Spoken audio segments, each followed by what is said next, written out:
When did you start coming to CRC? The first time I came to CRC was back in, if I'm not mistaken, 2016. Yeah. Yeah, so like it's about 7 years ago. Okay. Right. So you came because a friend invited you, is it? Yeah.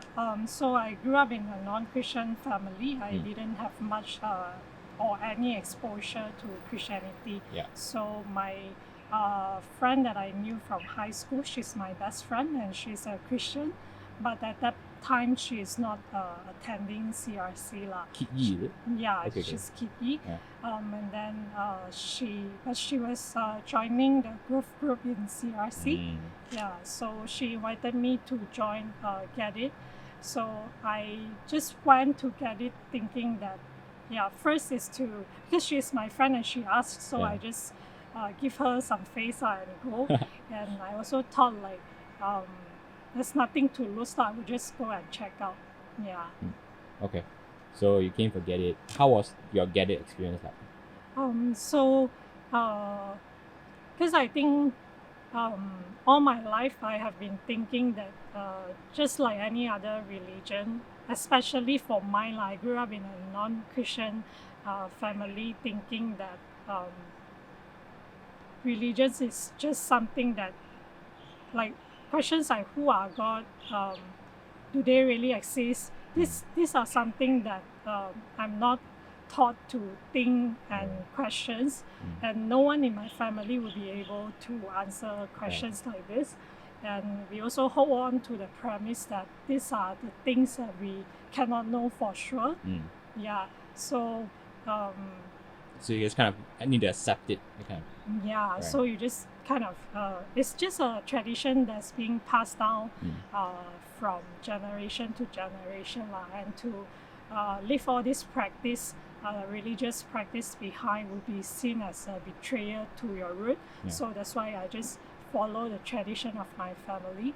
So so when it comes to Christianity, I would naturally think that Jesus is just another really just another guy that is a legendary figure or just a myth lah. I didn't think that he would be a historical figure. So one thing that caught me in Geddit that the pastor talked about is that Jesus is actually a historical figure, and he lay out some evidences for that lah. So that got me interested in finding out more about Christianity, because at that time, I guess, after graduated from university, I was also experiencing some existential crisis. Right, okay. Yeah, I wanted to know what is the purpose of life lah. So I thought I don't mind finding out more about Christianity lah, and thinking maybe it could give me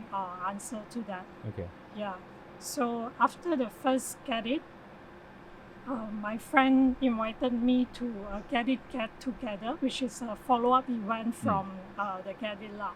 So that time they were doing Geddit featuring the Books of Romans series, and in the Geddit Get Together, we read the Book of Romans together.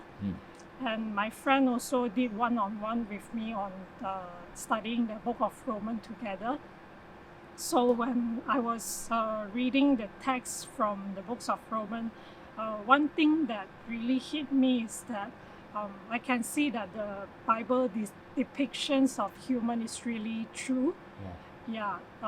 It shows me how I can see that I was really the person that the Bible is saying, in that I didn't give thanks and honor to this God who created the world.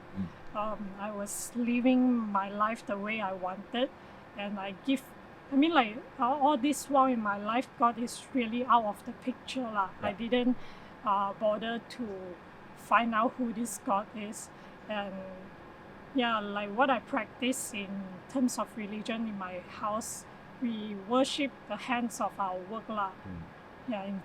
Instead of this God who gives us life. Okay. Yeah. Did you resist the teachings or the ideas of Christianity at first, or was it makes sense to you and therefore you didn't resist? It makes sense to me because I can see that the way I live my life and the people around me, they are also like that. Mm. Yeah. Okay. So we kind of want to be our own God. So we didn't want to think that there's a God that created us and He cares about how we live our life. Right. Yeah. So I'm curious about the existential moments that you had when you were in university. What triggered you to start thinking about religion deeper? I think it's just after I graduated, I don't know like what I want to do in terms of career, because I think from birth until your university life is kind of like you know what you want to do. You because need it's to set go. in stone for Yeah, you, it's right? set in stone. You go to school and then suddenly after graduated, you have to make decision for your own life.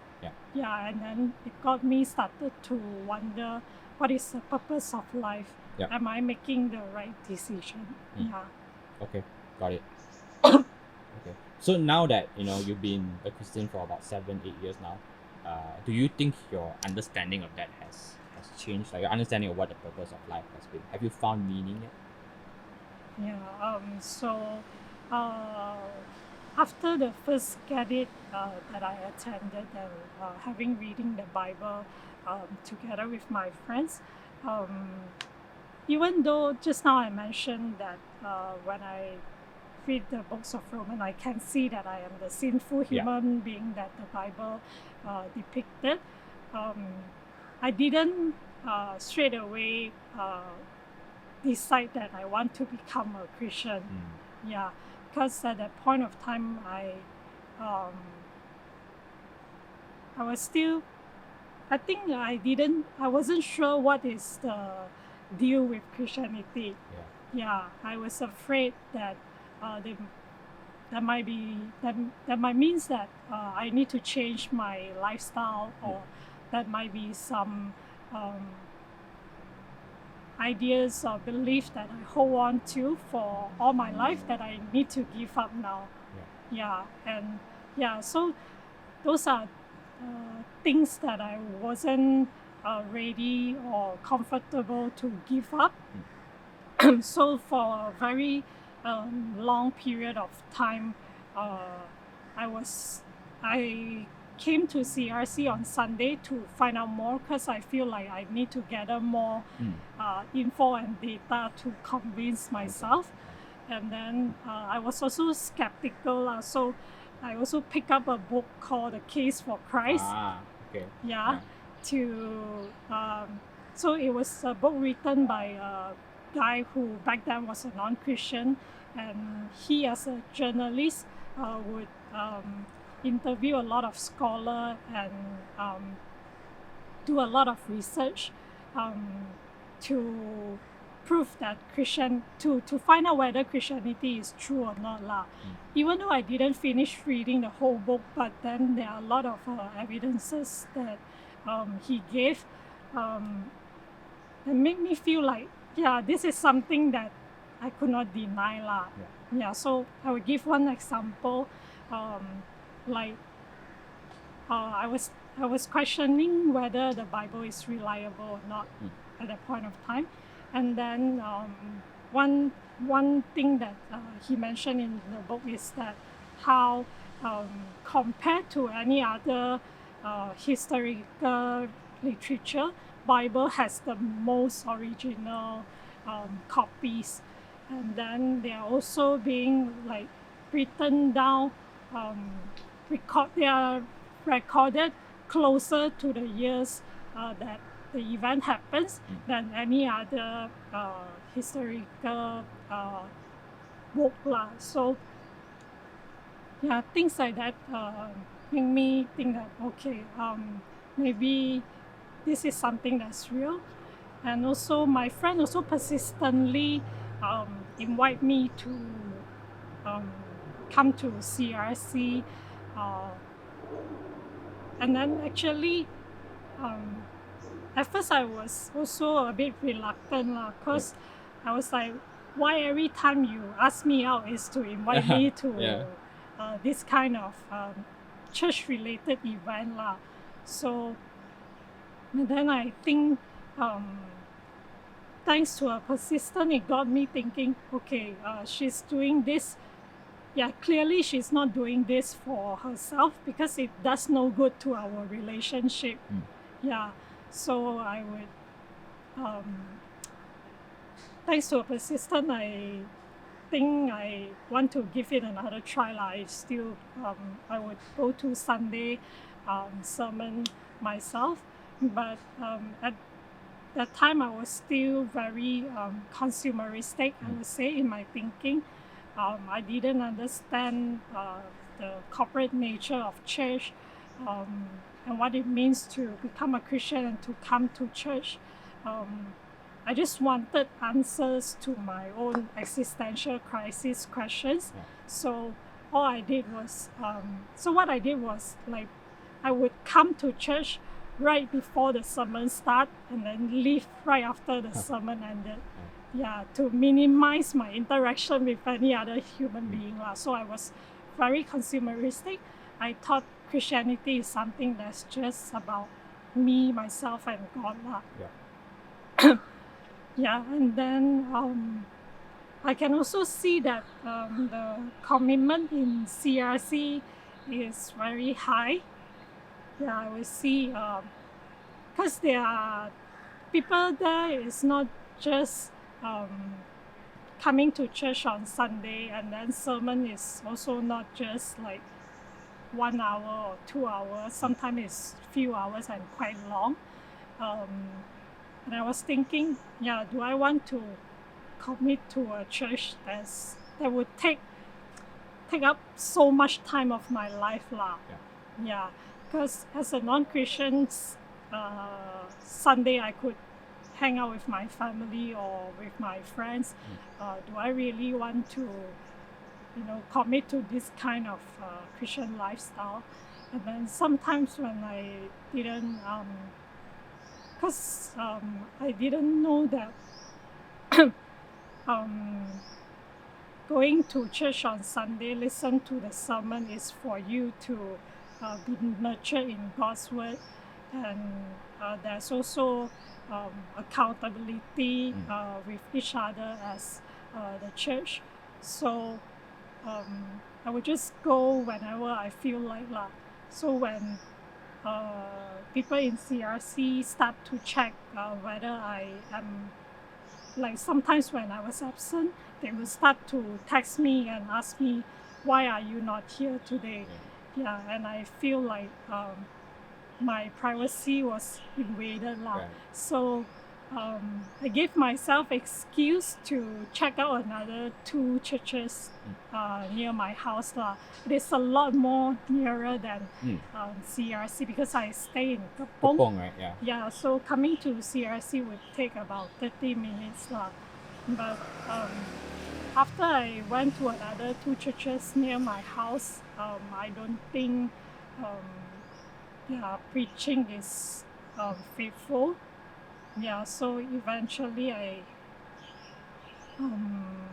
then after that there was a period of time I didn't go to church lah at all. Yeah, but then it's on and off lah. Coming to CRC is on and off whenever I feel like it. And then later my friend Kitty, she again invited me to a conference organized by Gospel Growth Fellowship. A lot of members in CRC also volunteer at the conference. So I remember the topic of the conference that year is the Holy Love and Covenantal Lord. Yeah, so I mentioned before this, I was very consumeristic in terms of my thinking about church life. So after going to the conference, because in the conference I was taught how I was taught about God's plan, because it's about the covenantal law. So I can see how God is committed to His plan throughout different covenants and the history of mankind. Yeah, so I can see how Christianity is not about me. It is about, it's bigger than just me. It's about God and God having the church for Himself. So after going to the conference, I decided to commit to CRC, and then the next year I got baptized as a Christian. Right. Yeah. How would you say your worldview regarding the purpose of life, the meaning of life, has changed since you became a Christian? Okay. So for me, all this while I thought life is about fulfilling yourself, living your life to fullest. Just do whatever that make you happy. Yeah. But then after becoming a Christian, I realized that this life is really not about me, and I can only know what life is about and the meaning of life from God, because He is the God who created this world. I'm not. I'm just a creation, and to understand myself and to understand the purpose of life, I really need to understand it from God's point of view. Yeah, and I also understand that this life is really not mine to live. Yeah. It is God, and we are created as a human being to worship Him and not ourselves. Yeah. Okay, got it. So that's the biggest change for me. I would think that, maybe if there's any non-Christians listening to this right now or watching this right now, they might think that it's such a huge shift in worldview, and you would need to sacrifice so much in order to become a Christian, or it's like everything that I believed in, it seems to be false now. It's almost as if I'm adopting a new identity. So what would you say to a non-Christian that's trying to understand Christianity but is having doubts the same way that you did in the past? Yeah, so I would think that because a lot of time we would think that religion is just something that is a matter of preference, but it really is not. If there's a God who created this world, what He says matters. So it's not about what you think or what I think. It's really what this God who created this world thinks, and we are all creatures living in a world that's created by this God. Yeah, and I think if you want to deny something, you better be sure that it's really false. Right. So I would encourage people who have doubts to at least come and check out Christianity before you deny it. Because I think one thing I learned is that for God, whether you believe or deny Him, He's still God. Yeah, so it really is not a matter of preference. It is a matter of life and death. So if you have any doubts, I would really encourage you to at least come and find out more about Christianity before you reject this God. Okay, so just to shift gears a little bit, now that you are a Christian, coming regularly to church, to GG, all of this, what is your hope for CERC? My hope for CERC is for them to, for CERC to continue living out what their tagline say, which is Christ-centered, God glorifying. Because I think I have benefited a lot from the ministry that the Christ-centered ministry that CERC is doing. Yeah, they really is not a church that is seeker sensitive. They are not trying to cater to your needs or like, but what they are doing is really to glorify God in terms of their preaching, in terms of the way they live out their life. Yeah. I can really see that they are not trying to please any man, but to please God.